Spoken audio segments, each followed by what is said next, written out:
Una cátedra en el Ateneo. Por Juan Valera. El lunes 23 del pasado, de 9 a 10 de la noche, dio el señor don Emilio Castelar su primera lección sobre historia de la civilización, durante los 5 primeros siglos del cristianismo, pues este es el verdadero título de sus lecciones, y no el que equivocadamente les habíamos dado. Un taquígrafo recogía y anotaba aquellas elegantes palabras, y es de esperar que, por este medio goce el público de ellas. Pues, o se habrán publicado ya, o se publicarán sin duda en algunos periódicos. Esto nos ha hecho vacilar un tanto, y hasta nos ha inclinado a desistir del propósito que teníamos de dar cuenta de lo que dijese el señor Castelar, ya que habiendo de gozar el público de las propias palabras de este orador extraordinario, inútil es dar de ellas un pálido trasunto. ¿Quién puede ver y admirar en toda su grandeza, y con toda la gala y primor de sus colores, los preciosos cuadros de Murillo, no se pone a estudiarlos en mala copia grabada, donde en escala menor se reproducen solamente las sombras y los contornos? Mas considerando, por otra parte, que sobre las lecciones del señor Castelar, a juzgar por la primera que ya hemos oído, hay mucho que decir,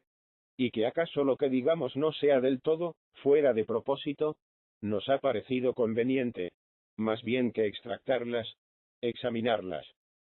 Empezaremos, pues, por confesar humildemente, que nos es imposible trasladar aquí, ni aun siquiera dar la idea más remota, de la riqueza del estilo, de la pompa de las imágenes, de la facilidad admirable, y del vuelo de la fantasía del señor Castelar. El que no le haya oído será menester que allá en su imaginación se le finja y represente, inspirado por el auditorio e inspirándole, y entusiasmándole a su vez, más lírico que didáctico, más arrebatador que persuasivo, más que ordenado, florido y grandilocuente, levantándose al estilo sublime, desde que llama la atención del público, con la palabra señores, y no decayendo nunca, ni abatiendo el vuelo, hasta que termina su discurso de 1 hora. El señor Castelar habla, como Horacio nos pinta que cantaba Píndaro, y no deja entrever el esfuerzo de la reflexión, y el trabajo interior del pensamiento que precede, o debe preceder a la emisión, de la palabra humana. Esta brota de sus labios rica, fácil, sonora, abundante y llena de color y de vida, como un espíritu que va a animar, y a encender su entusiasmo en los corazones, y a transmitir sus ideas, a la mente maravillada y suspensa, de cuantos escuchan. No es quien habla el señor Castelar. Es el genio de la elocuencia quien habla por su boca. No vacila, no medita, no se detiene. Y la palabra corre, y se desprende de sus labios como un raudal. Qué poesía y qué fuego en cuanto dice. De qué forma y figuras tan varias y galana reviste, y hermosea su pensamiento. Qué diversidad de medios tonos, en el mismo tono inspirado y enfático de que nunca desciende. Nosotros, sin embargo, aunque nos dejamos llevar del entusiasmo que inspira, reflexionando después fríamente, no podemos menos de lamentar algunos de los medios de que se vale para infundirle en los ánimos. Y lo lamentamos por lo mismo, que la primera consecuencia de nuestra reflexión es la seguridad de que el señor Castelar puede ser un gran filósofo y un gran sabio. Puede aspirar a una fama europea, y hacer que resuene su nombre tan alto y tan claro como los de aquellos que, no solo son gloria de su nación y de su época, sino de la humanidad entera, y de todos los siglos. Lo lamentamos, porque el señor Castelar, que podría aspirar a ser un Herder o un Vico, no debe contentarse con ser un López o un Argüelles. Y lo lamentamos, en fin, porque el señor Castelar aspira a esto tan solo, embriagado con los fáciles, aunque limitados y efímeros aplausos, que alcanza ahora, y cegado quizás por su mucha modestia. Con este propósito de lisonjear el mal gusto reinante, llena sus discursos de adornos superfluos, más orientales que clásicos. Y a pesar del amor que muestra tener a la hermosura griega, no se conoce que procure imitarla, o renovarla en su admirable sencillez,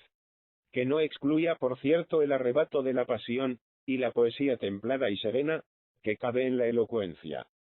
Poesía en prosa muy diferente de aquella de la que dijo Kant, que era prosa en delirio. Platón era un poeta en prosa.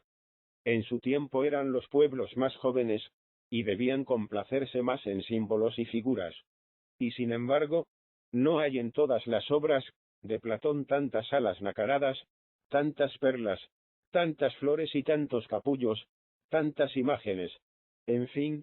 como en el solo discurso que oímos al señor Castelar el lunes 23 del pasado. Si todos estos primores fuesen malos, irremediablemente malos, si el señor Castelar fuese lo que ahora llaman una medianía, dotada del don de expresarse con facilidad, y un erudito de varia y poco profunda lectura, y si el público le aplaudiese sin más razón que la de estar vaciado por el mal gusto, en verdad que no le censuraríamos.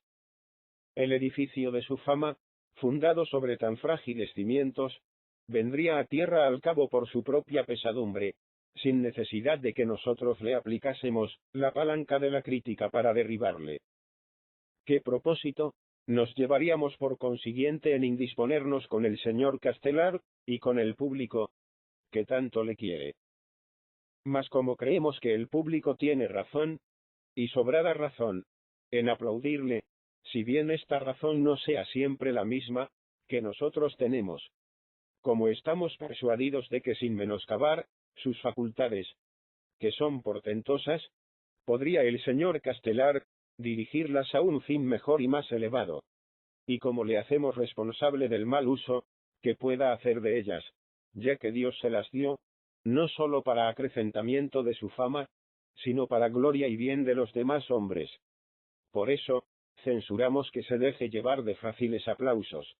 y temamos que, si persevera en la resolución que hoy sigue, venga a ser el zorrilla de la elocuencia, ya que lo peor que puede ser un hombre, como él es lo que el vulgo de sus semejantes, y aun el que tiene la audacia de criticarle, en el presente artículo, envidiarían sin duda alguna. Si esto sucede por desgracia, sentiremos que digan de los discursos del señor Castelar, lo que dijo un crítico extranjero del poema Granada, poema lleno de gigantescas flores retóricas, pero con poquísimo plan y concierto en todo. Dijo, pues,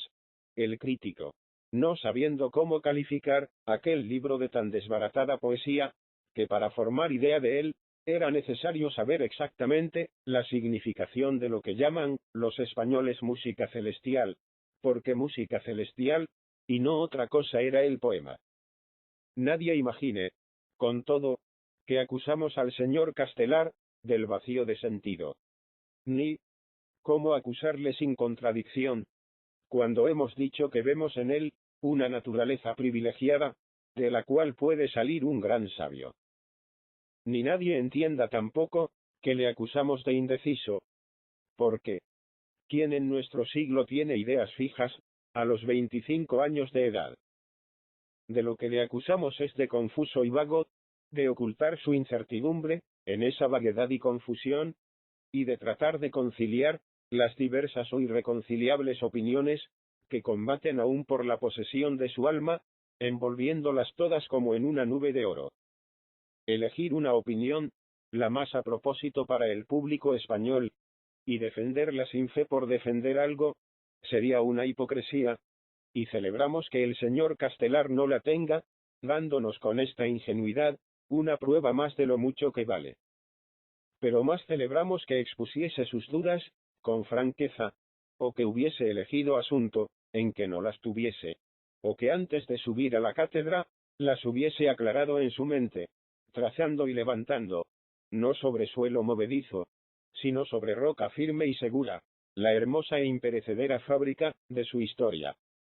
Entonces no nos parecería al oírle, ya que oímos un fragmento de la profesión de fe del siglo XIX, o de otro ditirambo neohegeliano, ya que oímos un discurso de Ozanam, de Augusto Nicolás o de Yenud.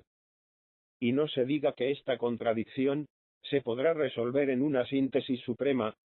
porque lo completamente contradictorio es imposible que se resuelva sino en lo absurdo. Y lo absurdo no puede entrar en un entendimiento tan sano como el del señor Castelar. En su primera lección quiso trazarnos el plan que se propone seguir en el curso de todas ellas. Su idea, sin duda, es describir y explicar la caída del Imperio Romano y de la sociedad antigua, y el nacimiento de la nueva, fundada en los tres elementos distintos que vienen a combinarse en aquella revolución magnífica y espantosa: el cristianismo, el imperio y los bárbaros. El señor Castelar nos mostrará un Cristo afirmando, con su sangre y sus milagros, la verdad de su doctrina perfecta desde luego, así en lo moral como en lo dogmático. El misterio de la Trinidad, la encarnación del Verbo, el Mesías, no nacional como los judíos por la mayor parte le esperaban, sino venido a salvar y a redimir a las gentes, todo debe ser creído en el seno de la Iglesia primitiva, ortodoxa y católica. Y no ser esta creencia un acto progresivo de la Iglesia, que va transfigurando a Jesús, creándole a semejanza de su ideal, y revistiéndole, por una interna y psicológica evolución, de la naturaleza divina. Pero sí constituirá el progreso histórico de estos 5 primeros siglos la propagación del dogma y de la moral por una parte,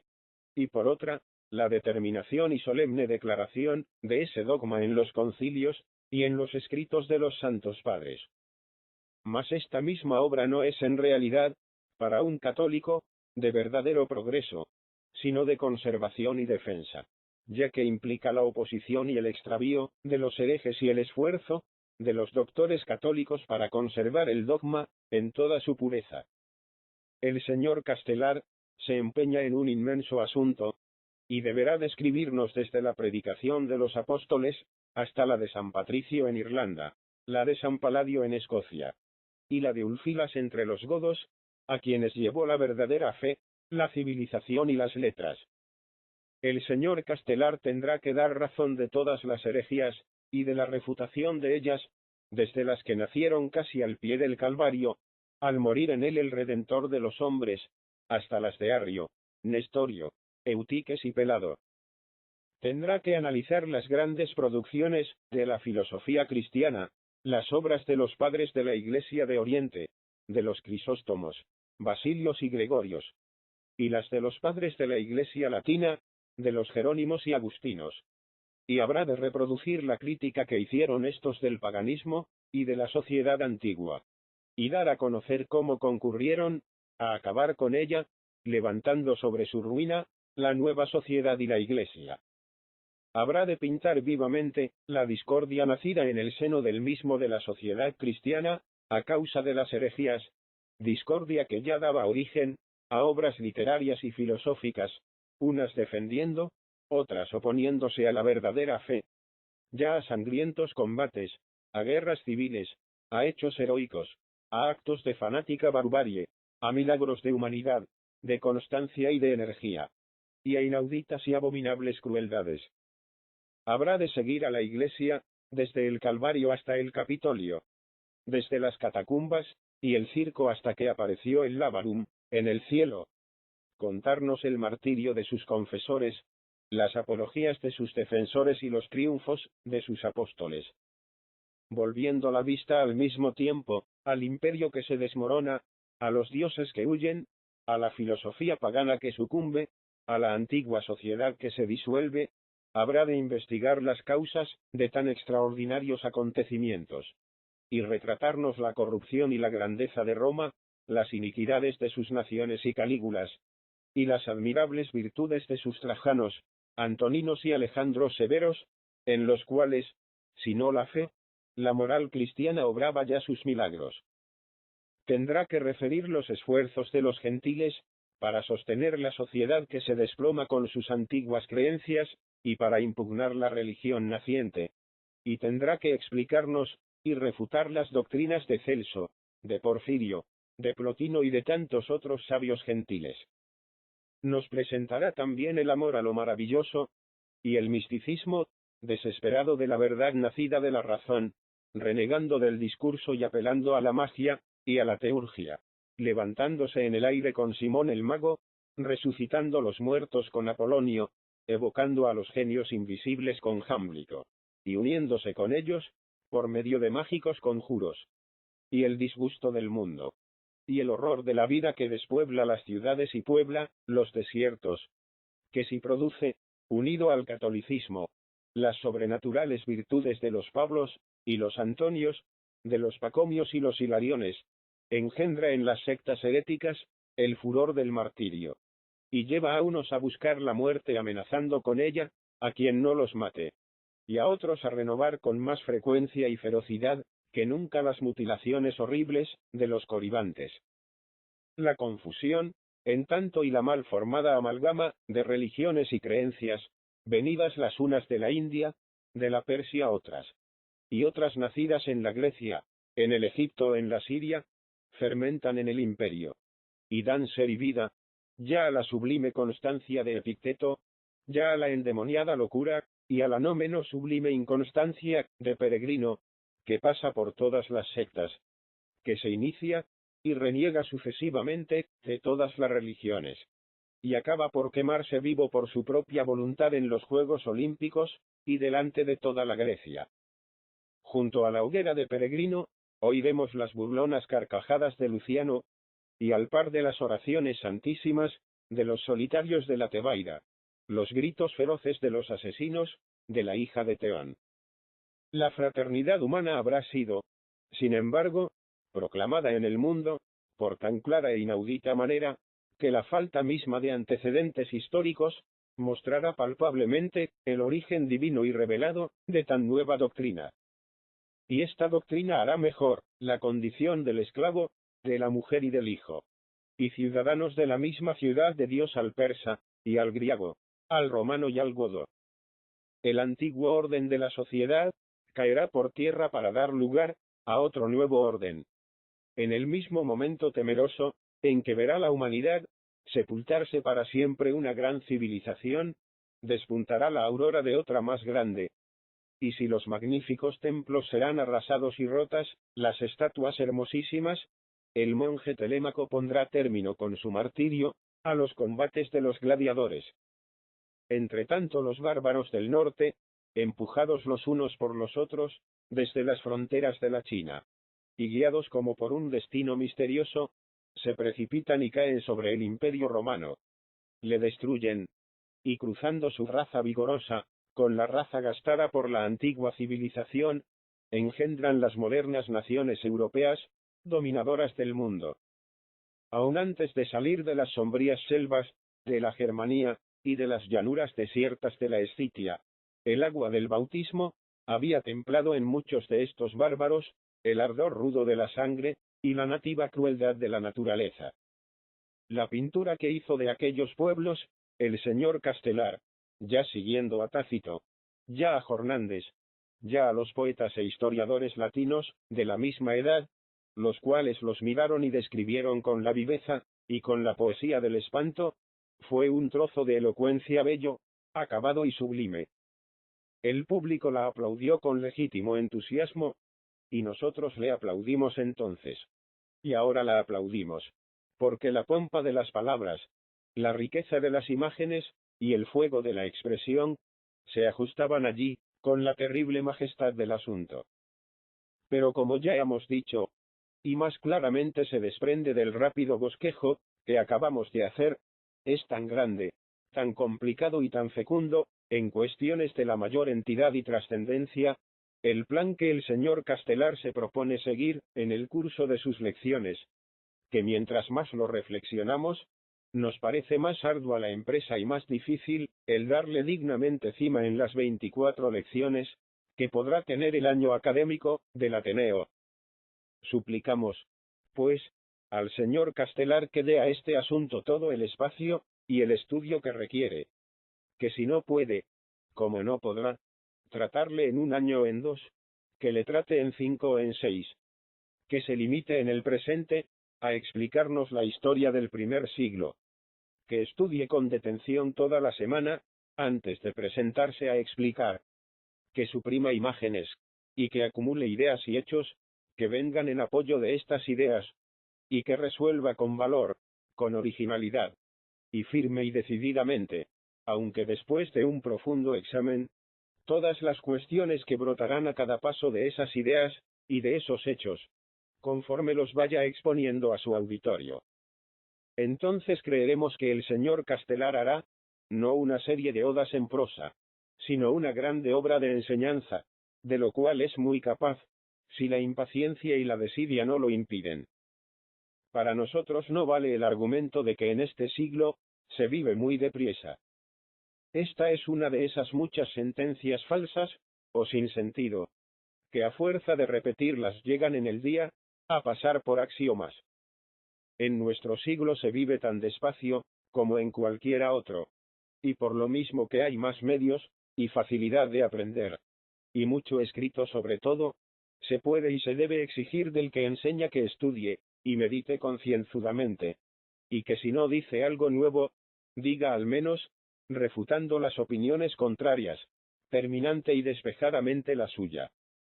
Así demostrará el señor Castelar, con la misma portentosa elocuencia, pero con más claridad y orden, que en la primera lección, que el cristianismo, lejos de ser contrario al progreso humano, es causa eficacísima de este progreso, que singularmente efectúan las naciones de Europa, iluminadas por la luz de la fe. Porque hizo notar el señor Castelar, que entre los antiguos pueblos, no hubo esta idea de progreso. Esto es, no se tenía conciencia de él. Mas no probó que el cristianismo viniese a darnos esa conciencia. Obra ha sido esta de la reflexión, y de la moderna filosofía, y la doctrina que de ella ha dimanado, no se ha de creer que se funde en la revelación, por huir del extremo de los que suponen, que de todo punto es contraria a ella. Nuestro Señor Jesucristo dijo, a la verdad, en el Sermón de la Montaña: Sed perfectos como vuestro Padre, que está en el cielo. Pero se dirigía al individuo, al hombre interior,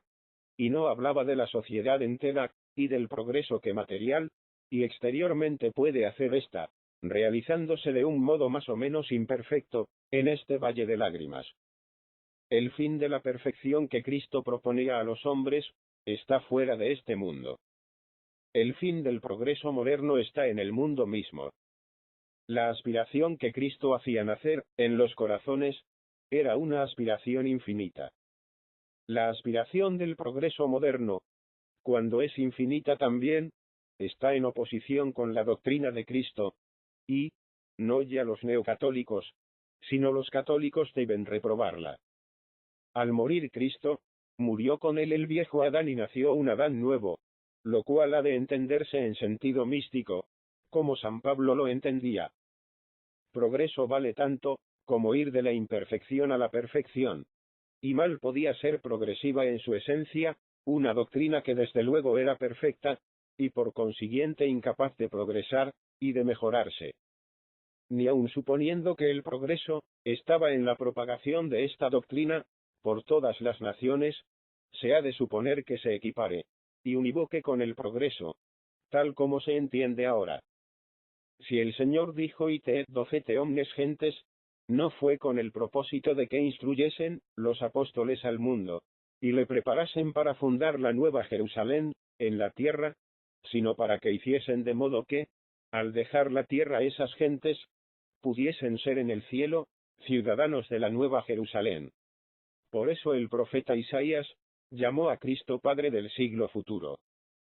Pero como el cristianismo es un gran elemento civilizador, aun prescindiendo de su poder sobrenatural, y a un fin sobrenatural ordenado, los hombres, siguiéndole, serán más dichosos, si bien no puede deducirse de aquí, que el cristianismo fuera en los primeros tiempos, causa conocida de progreso. El fervor de los cristianos no se avenía, ni debía avenirse, con el pensamiento de hacer de una religión tan espiritual, y tan mística, y de un Dios, cuyo reino no era de este mundo, instrumentos del desarrollo de la prosperidad, y de la grandeza humana en este mundo mismo. En resolución, ni los cristianos de los 5 primeros siglos, ni los cristianos de muchos siglos después, ni aun los cristianos de ahora,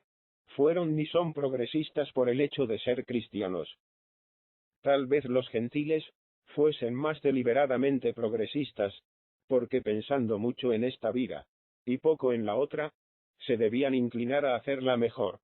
Y del deseo de lograrlo había de nacer en ellos la creencia de que lo lograban. Sin embargo, así como la idea de la inocencia primera, de la primera culpa y de la edad patriarcal, limita entre los cristianos la doctrina del progreso, así la limitaba entre los gentiles la idea de la edad de oro, no pudiendo decir en un rapto lírico, el más progresista de ellos sino: Iam reditet Virgo, redeunt Saturnia regna. Puede sostenerse, con todo, que la doctrina del progreso, con tal de que éste se encierre dentro de los límites de la decaída e imperfecta naturaleza del hombre, y no se prolongue del modo infinito en que algunos le entienden, ya que no se apoye en el cristianismo, no le repugna tampoco. Aún muchos racionalistas del día, siendo liberales, niegan el progreso, y ven en los pueblos bárbaros o selváticos, no el germen de una civilización futura, sino la degradación o el olvido de una civilización pasada. El sabio Valli imaginó un pueblo primitivo, civilizado en el norte de Asia. No pocos historiadores y etnógrafos modernos suponen una nación misteriosa, que allá en los tiempos antehistóricos vivió en las faldas del Himalaya, y que tenía una intuición clarísima de las verdades divinas y humanas, las cuales propagó después, y difundió por todo el mundo, en diferentes y consecutivas emigraciones. Salver prestó a los pelasgos, y a las naciones antiquísimas, del Oriente extraordinarios conocimientos, que se perdieron entre el vulgo y dieron luego origen a las ciencias ocultas, y a los misterios de Egipto, de Samotracia y de Eleusis. Y los escritores gentiles nos hablan con asombro de la cultura moral e intelectual de los habitantes de la Atlántida, de los turbetanos y de los hiperbóreos. Zalmoxis Edageta excita a Varis y Tracio Orfeo. En los poemas que se conservan de los bárbaros, que vinieron del norte, a acabar con el imperio romano, en el Edda y en el Kalevala, se notan, al través de 1000 fábulas monstruosas por la forma, una razón filosófica, y una doctrina trascordada, como recuerdo confuso y oscuras tradiciones de una época luminosa. Y quizás sea más verosímil atribuir el fundamento de estas fábulas, y el de las griegas y orientales, a vagas reminiscencias de ideas de otra edad, que a presentimiento instintivo de futuras y más levantadas ideas. En todo lo cual hallan razones y argumentos los modernos apologistas del cristianismo, para defender la creencia en una revelación primitiva. Nada más diremos de la primera lección del señor Castelar, que no hemos leído, sino oído solamente. Las lecciones que vaya dando en lo sucesivo, las examinaremos con mayor cuidado, y nos aprovecharemos para ello de su publicación, si es que se publican íntegras en algún periódico. Nos complacemos en esperar que no serán dignas de censura, porque el señor Castelar tiene buen deseo, y sólo de su buen deseo depende el que sean tales sus lecciones que no baste a encarecerlas nuestra alabanza.